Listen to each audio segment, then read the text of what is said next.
Assalamualaikum warahmatullahi wabarakatuh. Perkenalkan kami dari kelompok Madu, majukan dunia pendidikan. Perkenalkan, nama saya Setiana Aisyah. Saya Nanda Suryani. Dan saya Sri Mulyani. Dan saya Ogi Tritamadini. Oke, kali ini kita akan membicarakan sesuatu tentang inovasi-inovasi kita ya, Ibu-ibu ya. Iya. Kami akan memberikan beberapa pandangan kami tentang Cara memajukan pendidikan dengan inovasi-inovasi terbaru di sekolah kita Kami masing-masing. Iya. Jadi kalau menurut saya pribadi itu untuk inovasi sangat bagus, apalagi kita dengan mengikuti POP sekarang itu beberapa inovasi yang menuju ke 5.0, kita sekarang stay di 4.0 menuju 5.0 itu betul-betul kegiatan pembelajaran kita itu berbasis digital. Bagaimana menurut dengan Bu Nanda, Bu Sri dan juga Ibu Ogi? Ya, kalau menurut saya memang pembelajaran dengan berbasis IT itu sangat penting untuk zaman sekarang ya. Contohnya kalau di sekolah saya, karena saat ini teknologi masih penggunaan teknologi di sekolah kami masih kurang, sarana prasarananya masih sangat kurang gitu ya.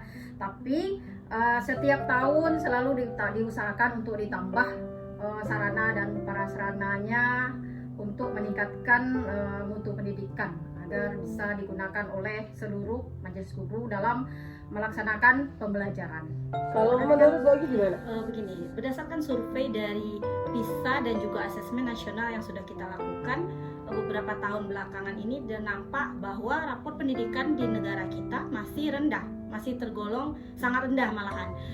Mungkin itu disebabkan oleh banyak faktor, tapi salah satunya mungkin kita harus berpedoman dari sistem pendidikan negara-negara maju seperti Cina, Finlandia yang bisa kita tiru dan kita sesuaikan dengan budaya daerah kita, dan kurikulum pun juga disesuaikan dengan metode yang mereka gunakan. Kalau menurut Bu Nanda gimana? Kalau menurut saya pribadi, mutu pendidikan di Indonesia sesuai dengan yang saya dengar dari podcastnya Bapak Indra Karismiaji, bahwasanya mutu pendidikan di Indonesia itu rendah disebabkan karena ekosistemnya yang tidak sesuai. Ya, betul. Yang tidak sesuai dengan desain pendidikan berdasarkan Ki Hajar Dewantara, yang mana hanya sekolah sebagai tempat menempa ilmu yang khusus yang difokuskan oleh orang tua, yang mana sebenarnya kan pendidikan itu pusatnya ada 3, yaitu rumah sebagai pusat pendidikan, sekolah sebagai pusat pendidikan, dan lingkungan masyarakat sebagai pusat pendidikan. Jadi mungkin kita harus lebih meningkatkan lagi rumah dan lingkungan masyarakat sebagai pusat pendidikan dengan berbagai teknologi yang ada.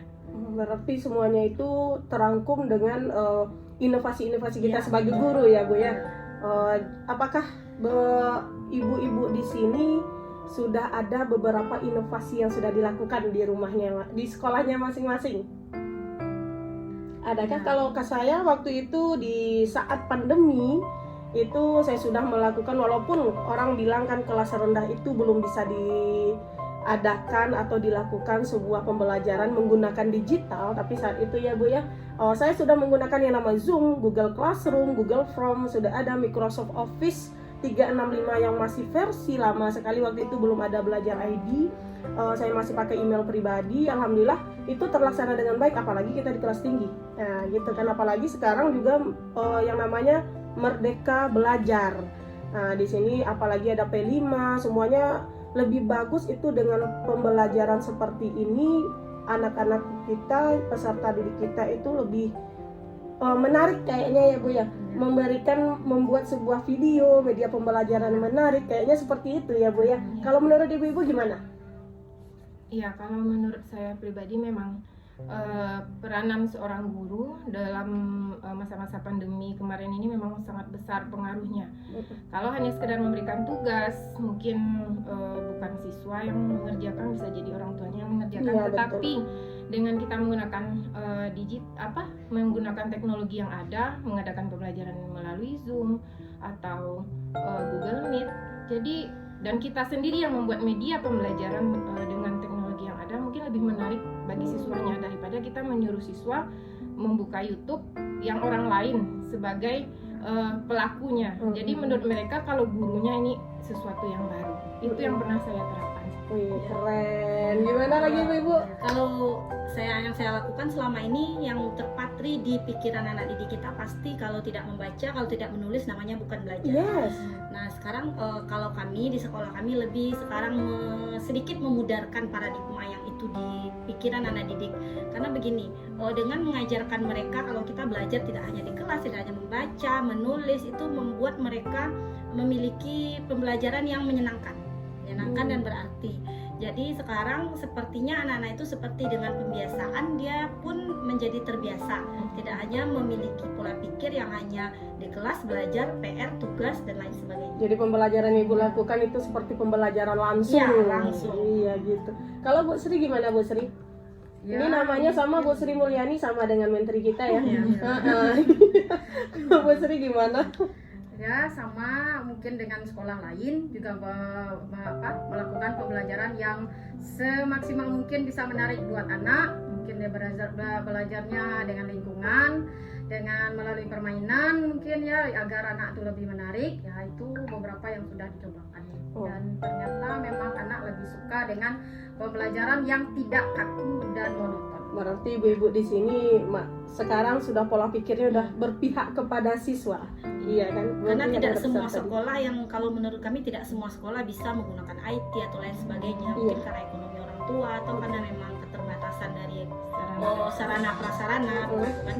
Iya. Jadi kami menganggap kita mulai sedikit demi sedikit dulu. Iya. Berarti paling tidak kita sebagai guru memang harus kreatif, inovatif, sehingga pembelajaran itu yang PAIDCAMP itu terlaksana gitu ya Bu ya. Menggunakan sarana yang ada seminimalnya sarana dengan hasil yang maksimal. Okay? Iya. Terima kasih ibu-ibu. Semoga sharing kita hari ini bermanfaat dan juga sebagai acuan juga sedikit ya kepada teman-teman juga. Terima kasih banyak. Kami dari kelompok Madu memajukan dunia pendidikan. Mengucapkan terima kasih dan mohon maaf atas segala kekurangan atau kesalahan kata. Diakhiri dengan Assalamualaikum warahmatullahi wabarakatuh. Sarahel.